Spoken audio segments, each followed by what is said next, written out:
There is a reason Neville Goddard chose his words carefully. He did not say imagination is the secret. He did not say belief is the secret. He did not say repetition is the secret. He said feeling is the secret. And for decades that sentence has been repeated, quoted, and shared, yet quietly misunderstood.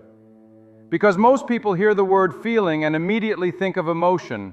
They think excitement, they think joy, they think intensity. But Neville was not speaking about emotional peaks. He was speaking about settlement, about the feeling that comes after something is decided, the feeling that arrives when a question no longer exists, the feeling of something being so natural that it no longer demands attention. That is the feeling that creates. And until this is understood, people will continue to imagine correctly and still wait. Tonight, we are not here to add effort to your practice. We are here to remove interference, because the law of assumption does not fail. It is always working. The only question is, what state are you feeding it with? Now pause for a moment, gently, not to think, just to notice. What feels normal for you right now? Not what you want to be normal, not what you affirm. What feels normal? Because the subconscious mind does not create from desire. It creates from baseline, from what feels expected, from what feels unsurprising. And life mirrors that expectation with precision. This is why Neville said that feeling is the secret, because feeling reveals what you consider normal. Most people never question this. They chase desires while unconsciously maintaining a baseline of waiting, effort, or lack. They imagine wealth while feeling struggle. They imagine love while feeling guarded. They imagine success while feeling unready. And the feeling always wins.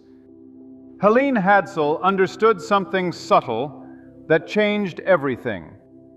She did not try to feel excited about winning. She did not try to feel worthy. She did not try to feel confident. She imagined until the outcome felt ordinary. And once it felt ordinary, she stopped thinking about it. That is the secret. Not excitement, not obsession, normality. Think about your own life. The most powerful assumptions you hold are not emotional at all. They are boring. You assume your name. You assume your past. You assume certain routines. And because you assume them without emotion, they persist effortlessly. You do not wake up every morning affirming your name. You do not visualize your age. You do not feel joy or excitement about who you already are. And precisely because of that, those things remain stable. This is the creative power of normal. Neville was pointing to this quietly. The feeling of the wish fulfilled is not fireworks. It is relief. It is the subtle sense that something is settled, that nothing needs to be done about it anymore. This is why people struggle with feeling. They are trying to manufacture it when feeling is actually a byproduct. You cannot force naturalness. You arrive at it when resistance ends. Now notice something important. If your desire were already fulfilled, what would change in this moment? Not your excitement, not your energy. Your inner conversation would stop. You would stop negotiating. You would stop planning for failure. You would stop wondering how.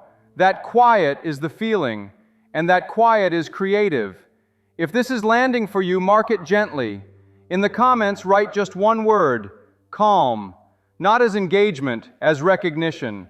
Because the moment you recognize calm, you begin to notice when you leave it. Now let's go deeper. Why does naturalness create reality? Because the subconscious mind is not logical. It is habitual. It does not respond to what you say you want. It responds to what you repeatedly accept as true. And acceptance is emotional neutrality. The subconscious asks one question only: what does this person expect as normal?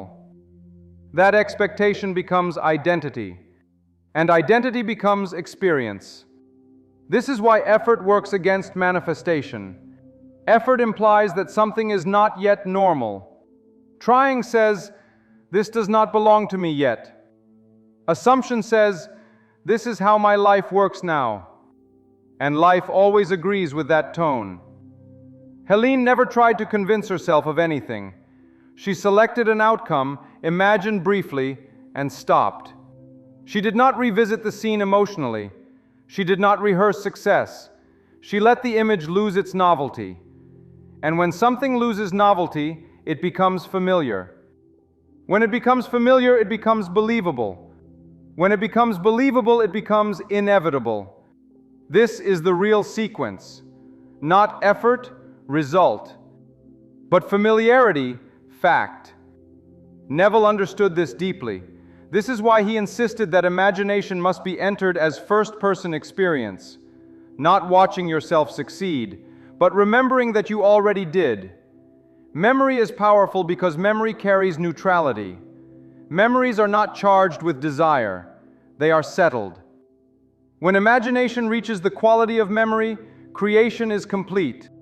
This is why Neville said, "It is not what you want that you attract, but what you assume to be true." Assumption is not emotional, it is positional.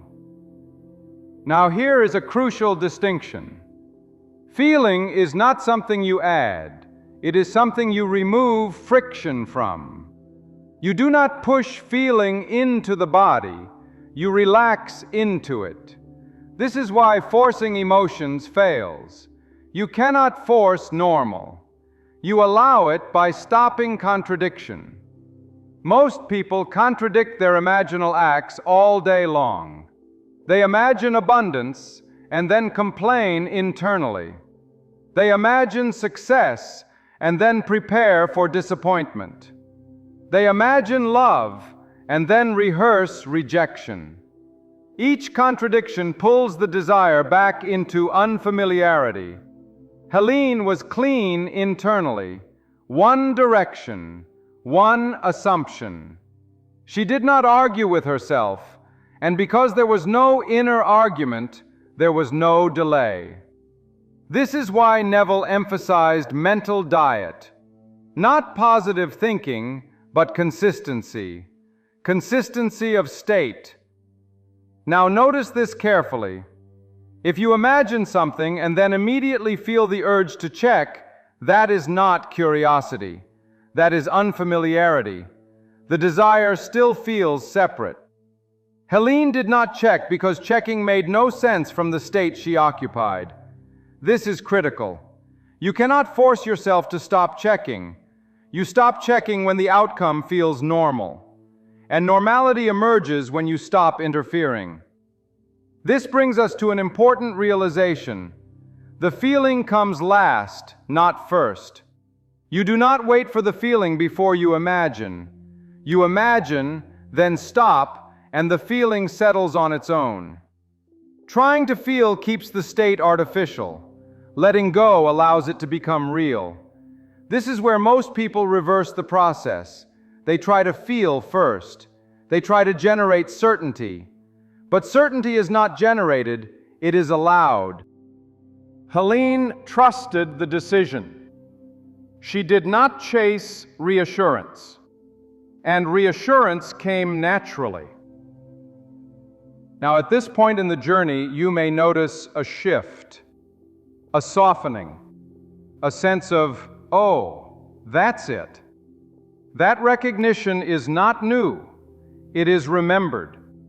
You are not learning something foreign, you are recalling something fundamental. Now let me gently offer this without breaking the flow. If you feel called to stabilize this state, not force it, but live from it consistently, there is a 21-day assumption challenge linked in the description and pinned comment. It is not required, it is simply support. Now return with me, because the final misunderstanding about feeling is maintenance. People think they must maintain the feeling consciously. They do not. Once naturalness is reached, maintenance is automatic. You do not maintain your name. You do not maintain your memories. You simply live. And living from the end is not pretending, it is settling. Settling into the version of you for whom this is normal. Once settled, you no longer ask, will it? You move as if. This is why Neville said, dare to assume you are what you want to be. Not try, not hope, assume. Assumption is relaxed authority. Now here is the final truth of this video. If you miss this, you will keep cycling. What feels special cannot stay. What feels normal must. Stop making your desire special. Stop placing it on a pedestal. Bring it down into ordinariness, because ordinariness is permanence. Tonight, let it be quiet, let it be simple, let it be obvious. Because what is obvious does not argue, and what does not argue manifests. If this message feels familiar, as if you already knew it, that is recognition. And recognition is embodiment beginning. If you choose to remain aligned with this way of seeing, not as content consumption but as reinforcement of identity, you may stay connected to this channel, not as a subscriber to videos, but as someone who lives from assumption. Because once feeling becomes natural, life has no resistance left, and it will respond quietly, inevitably, and without effort.